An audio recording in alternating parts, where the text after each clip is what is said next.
இப்ப சொல்றேன் தம்பி, நான் திமுக தான்.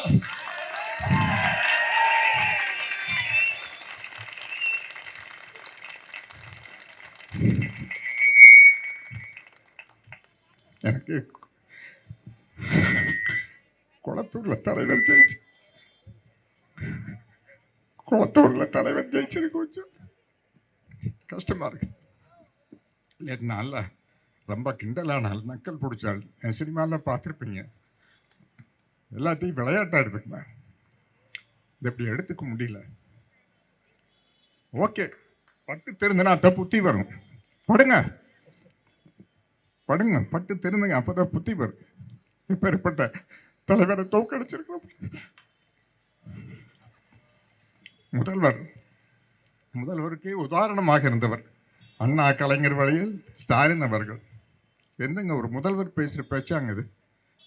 வாயில நல்லா வருது, எனக்கு கொடுத்தா நல்லா வரும், நல்லா வரும், நல்லா வரும்,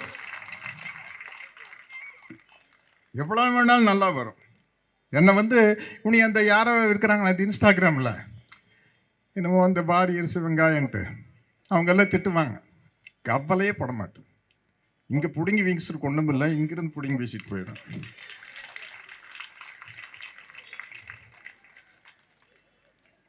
தேவைன்னா சொல்லுங்க, எனக்கு நிறைய கெட்ட வார்த்தை தெரியும்.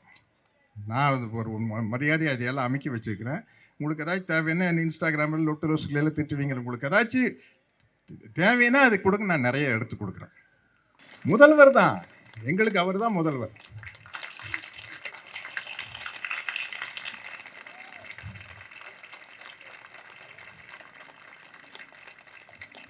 அன்பின் முதல்வர், பண்பின் முதல்வர், பெருந்தன்மையின் முதல்வர் சொன்னார்ல சட்டசபையில.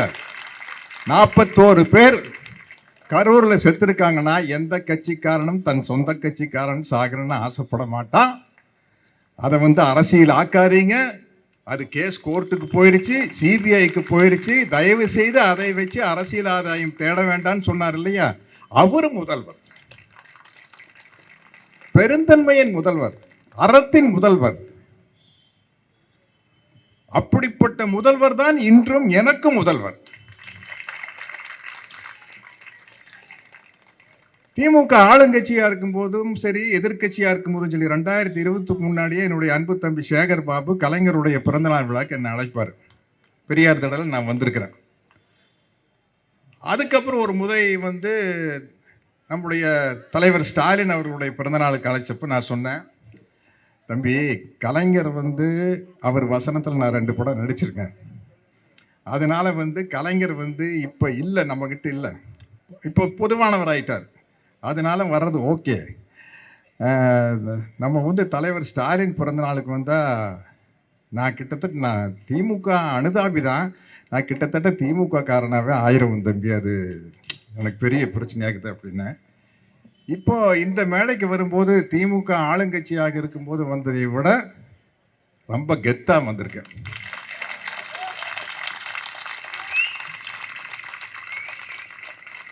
ஏன்னா ஆளுங்கட்சியா இருக்கும்போது காக்கா பிடிக்க வந்திருக்கான்னு சொல்லுவாங்க. காக்கான்னு அந்த ஐயோ இது வேற. நம்ம சூப்பர் ஸ்டார் ரஜினி சார் ஒரு காக்கா கழுதுக்கிற சொன்னார்ல, அந்த காக்கா இல்லைங்க. காக்கா பிடிக்கிறதுனா ஐஸ் விற்கிறது, அந்த காக்கான்னு நினைச்சுக்காதீங்க. காக்கா பிடிக்க வந்திருக்கா அப்படின்னு சொல்லுவாங்க. இப்ப எதிர்கட்சியா இருக்கும்போது வரும்போது தான் தம்பி எனக்கு ரொம்ப பெருமையா இருக்கு தம்பி. நான் பெரியாருடைய தொண்டன், அதனால திராவிட கருத்தியல் ஆதரவாளன். நான் எந்த கட்சியிலையும் மெம்பர் இல்லை. இருந்தாலும் கூட நல்லது நடக்கும்போது, அது எந்த கட்சி ஆட்சியில் இருந்தாலும் அந்த கட்சியில் ஒரு நல்ல நலத்திட்டங்கள் நடக்கும்போது போவேன்.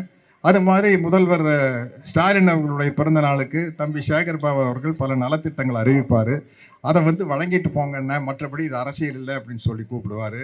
வருவேன். வரும்போதும் கூட ஒரு தயக்கம் இருக்கும், என்னடா நம்ம ஆளுங்கட்சிக்கு போய் ஜால்ரா அடிக்கிறோமோ அப்படின்ட்டு. ஆனால் 5 வருஷமா நான் சேகர் பாபு தம்பி கூப்பிட்டப்பெல்லாம் நான் வந்ததுக்கு காரணம் தலைவர் ஸ்டாலின் அவர்களுடைய செயல்பாடுகள் தான், அவருடைய வளர்ச்சி திட்டங்கள் தான், அவருடைய நலத்திட்டங்கள் தான்.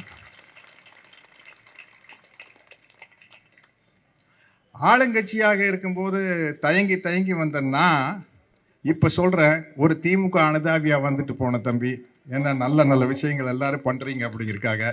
என்னுடைய தம்பி பொன்வனன் அவர்கள் ஒரு பெரிய அரசியல் வரலாற்றை பேசினார். கிட்டத்தட்ட 1,00,000 வருஷத்துக்கு முன்னாடி ஏன் தம்பி பொன்வண்ணன் அவர்கள் நீங்க பேசுனீங்களே மனித குலத்தின் வரலாறு, எப்போ மனுஷன் ஆரம்பிச்சா, எப்படி கடல் வழியில போனா, எப்படி வந்தா, அப்புறம் 1920 வந்து எப்படி இரட்டை ஆட்சி முறை வந்தது, முதல் நீதி கட்சி வந்தது. இதெல்லாம் வந்து உங்களுக்கு புதுசா இருக்கலாம், எனக்கு ரொம்ப பழசு. என்ன இப்போ 108 எம்எல்ஏக்கள் ஜெயிச்சிருக்கிறாங்கல்ல, அவங்ககிட்ட நான் கேட்டு தெரிஞ்சுட்டேன். பெரிய அறிவு பட்டகம். நீங்க பேசுறது கம்மிதான். இதெல்லாம் ஒண்ணுமே இல்லை உங்களுக்கு முன்னாடி. நீங்க அங்க பேசுனீங்கன்னு வச்சுக்கங்களேன், பால்காவிலிருந்து கங்கை வரை பேசுவாங்க. அதான் எனக்கு வந்து என்னன்னா, தம்பி பொன்வண்ணன் பேசுறது வந்து அந்த 108 எம்எல்ஏக்களுடைய நாலேஜுகளுக்கு முன்னாடி ஜுஜுபி ஒண்ணுமே கிடையாது. அவங்கெல்லாம் பெரியார் களஞ்சியம்லாம் புத்தகம் வந்திருக்கும் இல்லைங்களா, அந்த புத்தகம் இருக்கிறத தாண்டி அவங்கெல்லாம் பெரிய களஞ்சியம். அதை நிரூபிச்சுட்டே இருக்கிறாங்க. ஒரு மந்திரிக்கு வந்து அவருடைய போர்ட்போலியோவே எதுன்னு தெரியல. என்னத்த பண்றது, காமெடி தான். எப்படிப்பட்ட, அதாவது இந்த தமிழ்நாடு என்பது 1967க்கு முன்னாடி 1967 தான் வந்து முதன் முறையாக தமிழ்நாட்டில் திராவிட முன்னேற்ற கழக ஆட்சி வருது. அதுக்கு முன்னாடி காங்கிரஸ் கட்சி தான் ஆட்சியில் இருந்தது. அது வந்து எனக்கு தெரியும், தம்பி பொன்வண்ணனுக்கு தெரியும், அது ஒரு பண்ணையார் கட்சி. எங்க சொந்தக்காரங்கெல்லாம் வந்து என் மாமச்சாலாம் மிட்டாமராசு பண்ணையாருங்க, ஜமீன்தாருங்க, அவங்கெல்லாம் தான் காங்கிரஸ் கட்சியில் மந்திரியா இருப்பாங்க. அப்படித்தான் இருந்தது காங்கிரஸ் கட்சி. அது என் வயசுக்காரங்களுக்கு தான் தெரியும். 67க்கு முன்னாடி இந்த நாட்டில் நடந்துட்டு இருந்தது வந்து அந்த மாதிரி பணக்காரர்களுடைய ஆட்சி தான். ஏழை பங்காளனாக பெருந்தலைவர் காமராஜர் இருந்தார். பட் அதிகாரத்தில் இருந்தவங்க பூரா பெரிய பெரிய பணக்காரர்கள். முதல் முறையாக 1967 பேரறிஞர் அண்ணா தலைமையில் திராவிட முன்னேற்ற கழக ஆட்சி வந்ததுக்கு அப்புறம்தான் தமிழ்நாடு நிமிர்ந்தது. அது ஒருத்தர் பதிவு போட்டிருந்தாரு, முதலமைச்சர் நாற்காலியில் அண்ணா அமர்ந்தார், தமிழ்நாடு இழந்தது. அவரு ஒரு வருஷத்திலேயே போயிட்டாரு, நம்ம விட்டு போயிட்டாரு. அதுக்கப்புறம் தலைவர் கலைஞர் அவர்கள் ஆட்சிக்கு வர்றாரு. ஆட்சிக்கு வந்து 1977 வரைக்கும் 9 ஆண்டு காலத்துல கலைஞர் விதைத்த விதைகள் தான் இன்று வந்து தமிழ்நாட்டை வந்து வளமாக்கி அறுவடையாக்கி தமிழ்நாட்டை எங்கேயோ கொண்டு போய் வச்சிருக்குது. அதை அப்படியே செயல்படுத்தி காட்டியவர் நம்முடைய முதல்வர் ஸ்டாலின் அவர்கள். முதல்வர் தான் எங்களுக்கு, அவர் தான் முதல்வர். அதனால வந்து இந்த தமிழ்நாட்டை பொற்காலமாக மாற்றியது திராவிட மாடல் ஆட்சி தான். தந்தை பெரியாரின் கொள்கைகளை கனவில் ஏந்தி அதை நடைமுறைப்படுத்தி அண்ணா அதை சட்டமாக்கி, என்னங்க மிக முக்கியமான ஒரு சட்டம் சொல்றீங்க, இவ்வளவு பெண்களுக்கு இருக்கீங்க, பெண்களுக்கு சொத்தில் சம உரிமை கொண்டு வந்தாரு தலைவர் கலைஞர். அதை விடவா அவர் கொண்டு வந்த அந்த அத்தனை சட்டத்தையும் வழிநடத்தி முன்னாடி கொண்டு வந்தாரு நம்மளோட தலைவர் ஸ்டாலின் அவர்கள். அதை விடவா ஒண்ணுமில்லை. இப்ப ஆட்சியில் இருக்கிறவங்களுக்கு நான் ஒரே ஒரு அட்வைஸ் பண்றேன், நீங்க ஒண்ணுமே பண்ண வேண்டாம். ஸ்டாலின் அவர்கள் செய்த நலத்திட்டங்களுக்கு பேரை மட்டும் மாத்தி ஸ்டிக்கரை மாத்திருங்க, உங்களுக்கு நல்ல பேர் கிடைச்சிடும். நான் முதல்வன் திட்டமா வேற ஏதாச்சும் வச்சுக்கோங்க, விடியல் பயணமா வேற பேர் வச்சுக்கோங்க. அந்த பேரை மட்டும் மாட்டினீங்கனாலே உங்களுக்கு நல்ல பேர் வந்துடும். ஆனா அவர் கொண்டு வந்த நலத்திட்டத்தையும் வளர்ச்சி திட்டத்தையும் மாத்தினீங்கன்னா சரிப்பட்டு வராது, கண்டிப்பா சரிப்பட்டு வராது.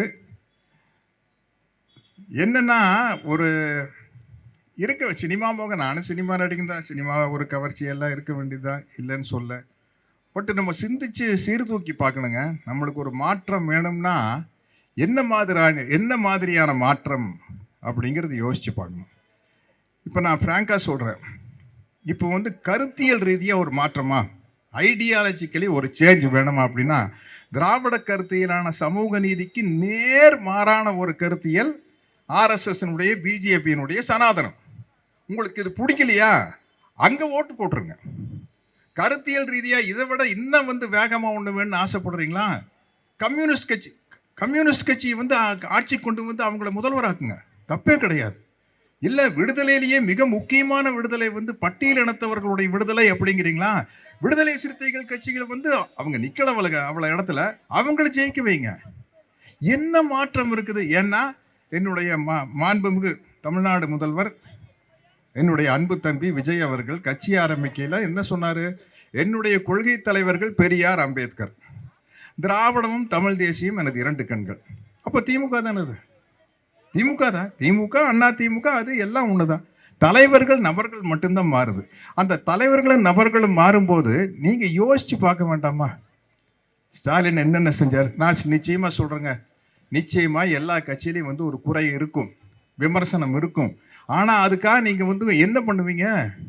எங்கேயோ கொண்டு போய் ஓட்ட போட்டுருவீங்களா? இருக்காதா? ஒரு அப்பாவுக்கு மகனுக்கு நடுவில் கருத்து வேறுபாடு இருக்குது. அப்பா என்னங்க இப்படி பண்ணிட்டாரு, மகன் சொல்லுவான். மகன் என்ன இப்படி, அவன் சரியில்லைங்கன்னு அப்பா சொல்லுவான்.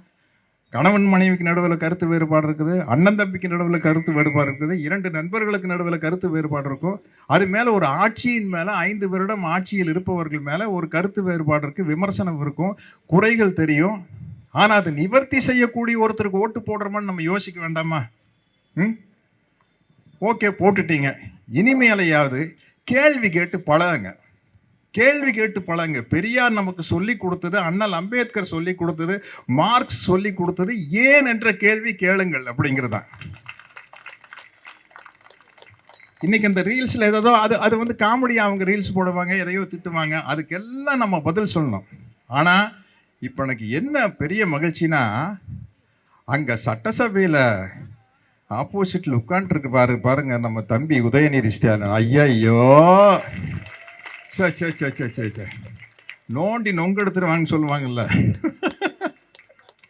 கிளின்னு கிடைச்சிட்டு இருக்கிறாரு. ஏங்க, நீங்க 2 பேரும் ஃப்ரெண்ட்ஸ் தானே, சினிமாவில் ஒன்னா தானே இருந்தீங்க, முதல்லயே ஃபோன் பண்ணி சொல்ல வேண்டாமா? நாளைக்கு நான் இந்த கேள்வியெல்லாம் கேட்க போறேன்னா அவர் ஏதாச்சும் பதில் ப்ரிப்பேர் பண்ணிட்டு வருவார். தடால சட்டசபையில் இருந்துருச்சு ஒரு கேள்வி கேட்டிங்கன்னா அவர் எப்படி பதில் சொல்லுவார்? போய் ட்விட்டரில் தான் பதில் சொல்லி ஆகணும், வேற வழி இல்லை. அதனால வந்து அது நம்ம சில இடத்துல நம்ம சைலண்டாக இருப்போம், சில இடத்துல ஆக்ரோஷமாக பேசுவோம். அது மாதிரி நம்ம வந்து சில இடத்துல சைலண்டாக இருந்துக்கிறோம். அந்த சைலண்டாக இருக்கிற இடம் வந்து சட்டசபை. ஆக்ரோஷமாக பேசுகிற இடம், நன்றி தெரிவிக்க போன இடத்துல வந்து ஆக்ரோஷமாக பேசுறது. இப்பேற்பட்ட தலைவர் பாருங்க, குளத்தூரில் தோத்துட்டாரு. நான் அடுத்த நாள் தலைவருக்கு ஃபோன் பண்ணுறேன். எனக்கு என்ன சொல்கிறேன்னு தெரியல. என்னங்க இப்படி அப்படின்னா, அதை விடுங்க, நான் இப்போ நன்றி சொல்கிறதுக்காக போயிட்டு இருக்கிறேங்கிறாரு. அடுத்த நாள் நன்றி தெரிவிக்கிற கூட்டத்தில் மக்கள் அத்தனை பேர் அழறாங்க. அவரது மட்டும் இல்லை, அன்பில் மகேஷ் போகிற இடத்துல, தம்பி தமிழன் பிரசிடண்ட் போகிற இடத்துல, எங்கே எப்படி என்ன எங்கே எப்படி ஸ்லிப் ஆச்சுன்னு தெரியல, ஆயிடுச்சு. பராசக்தி படத்தில் நடிகர் திலகம் சிவாஜி, பராசக்தி படம் பார்த்தவங்க எத்தனை பேர் இருக்குன்னு தெரியாது. நடிகர் திலகம் சிவாஜி அவர்கள் வந்து தன்னையுடைய தங்கச்சியை பார்க்கறதுக்காக சென்னைக்கு வருவார் ரங்கூன்ல இருந்து. வந்த இடத்துல வம்பு பண்ணி அவர் ஒரு கவர்ச்சி நடனத்துக்கு கூப்பிட்டு போய், ஓ ரசிக்கும் சீமானேவா அஜோலிக்கும் கடை அடைந்து, அதுக்கு கலைஞர் அந்த பாட்டு எழுதினார்னு நினைக்கிறேன். ஆமா அப்படின்னு நினைக்கிறேன். அப்படின்னு சொல்லி நடிகர்களை வந்து அங்கேருந்து ரங்கூன்லேருந்து வரும்போது வந்து பாக்கெட்டை பர்செல்லாம் பிக் பாக்கெட் அடிச்சுட்டு போயிடுவாங்க. சோத்துக்கே வழி இருக்காது. கவர்ச்சி நடனத்தை பார்க்க போய் அப்படிப்பட்ட பணக்கார ரங்கூன்ல இருந்து வந்து இங்கே ரொம்ப, அப்போ தான் தலைவர் வசனம், காண வந்த தங்கையை கண்டேன் கண்ணற்ற ஓவியமாக, ஆம் கைம்பெண்ணாக, தங்கையின் பெயரோ கல்யாணி, ஆனால் கழித்துவோ மாங்கல்யம் இல்லை, செழித்து வாழ்ந்த குடும்பம் சீரடிந்து விட்டது, கண்ணிலே நீர் கையிலே பிள்ளை, கல்யாணி அலைந்தால் கல்யாணிக்காக நான் அலைந்தேன் அப்படின்னு சிவாஜி சார் பேசுவார் கலைஞருடைய வசனத்தை. அந்த மாதிரி எங்கேயோ கவர்ச்சி நடனம் பார்க்க போய் இருக்கிறதையெல்லாம் அடிச்சுட்டு போயிட்டாங்க. இது நீ மறுபடியும் நம்ம ரிவைவ் வர்றதுக்கு இனி எல்லாம் வந்து மறுபடியும் வந்து திமுக ஆட்சி வந்து அதை சரி பண்ணு, திமுக ஆட்சி வரும் வந்துதான் சரி பண்ணு. அநேகமாக கலைஞர் அவர்களுடைய 104வது பிறந்த நாளுக்கு நம்ம தமிழ்நாடு முதலமைச்சராக திரு முத்துவேல் கருணாநிதி ஸ்டாலின் அவர்கள் தலைமையில் தான் கலைஞரின் 104வது பிறந்த நாள் நடக்கும்னு நினைக்கிறேன், நடக்கணும்னு ஆசைப்படுறேன். அதுதான் வந்து தமிழ்நாட்டுக்கு நல்லது. இப்போ தலைவர் ஸ்டாலின் அவர்கள் வந்து வெற்றி வாய்ப்பு இழந்தது வந்து ஓரளவுக்கு நான் நல்லா யோசிச்சு பார்த்தா அவருக்கு நல்லது. கொஞ்சம் ஓய்வு எடுக்க முடியும், நல்லா உடற்பயிற்சிகள் செய்ய முடியும், நல்லா மனசை இன்னும் தேர்த்திக்கிட்டு ஒரு ரெஸ்ட் தானே. பட் அவருக்கு அது ரெஸ்ட் கிடையாது, உழைப்பு தான் ரெஸ்ட். உழைப்பு தான் வந்து ஸ்டாலின் அவர்களுக்கு ரெஸ்ட். இக்கிகைன்னு ஒரு ஜப்பான் தத்துவத்தை நீங்கள் படிச்சிருப்பீங்கன்னு நினைக்கிறேன் தம்பி பொன்வண்ணன் அவர்கள். அதில் வந்து ஜப்பானில் வந்து அவங்களுக்கு வந்து இக்கினோவா அப்படின்னு ஒரு கிராமத்தில் ஒக்கினோவாங்கிற கிராமத்தில் எல்லாம் 100 வயசுக்கு மேலே வாழுவாங்க. அது காரணம் என்னன்னா, அவங்க எல்லாமே சொசைட்டிக்கு வந்து ஏதோ ஒரு சேவை செஞ்சுக்கிட்டே இருப்பாங்க. அதனால தான் பார்த்தீங்கன்னா, தந்தை பெரியார் 95 வயசு, முத்தமிழறிஞர் கலைஞர் அவர்கள் 94, 95 வயசு, நல்லகண்ண ஐயா 102 வயசு என்னமோ, சங்கரையா வந்து 101 வயசு தாண்டி, அது மாதிரி அந்த சேவை மனப்பான்மை இருக்கிற நமது தமிழக முதல்வர், நம்முடைய முதல்வர், அன்பின் முதல்வர், பண்பின் முதல்வர், டீசன்சிக்கு முதல்வர். டீசன்சின்னா தெரியுமில்ல என் தம்பி, என்ன பண்பு, டீசன்சியின் முதல்வர் ஸ்டாலின் அவர்கள் வந்து கண்டிப்பா நிச்சயமா ஆட்சி. ஏன்னா ஒரு சின்ன நம்மளுக்கு வெயில்ல போனா தான் நிழலோட அருமை தெரியும். வெயில்ல போய் நின்றுக்கிறோம், நிழலோட அருமை தெரியும். அந்த நிழலின் அருமையும் கூட, நிழல் வர வேண்டும் என்றாலும் கூட உதயசூரியன் உதிக்கும் போது வரும். நிச்சயமா உதயசூரியன் உதிக்கும். நான் எம்ஜிஆர் ரசிகரை அடிக்கடி அவருடைய வசனத்தை பேசுவேன். 1000 ஒருவன் படத்துல வில்லன் மனோகர் எம்ஜிஆரை பார்த்து சொல்லுவாரு, நீ அணையும் விளக்கு, அஸ்தமிக்கும் சூரியன் அப்படிம்பாரு. எம்ஜிஆர் திருப்பி சொல்லுவாரு, அஸ்தமிக்கும் சூரியன் அடுத்த நாளே மீண்டும் உதயமாகும் அப்படிம்பாரு. ஞாபகம் இருக்குதா? 1000 ஒருவன் பார்த்தவங்களுக்கு கப்பல்ல பேசுவாரு மனோகர் கிட்ட, white and white shirt, red colour collar, red colour belt, red shoe உள்ள. ஆமா போட்டு அடிப்பாரு பார்த்தீங்களா?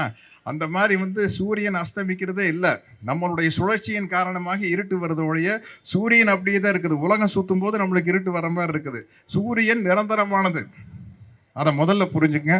ஸோ இந்த சூரியன் மீண்டும் உதயமாகும். ஏன்னா அது அஸ்தமிக்கவே இல்லை, அதுதான் இயற்கை என்று கூறி என்னுடைய உரையை முடித்துக் கொள்கிறேன். நன்றி, வணக்கம்.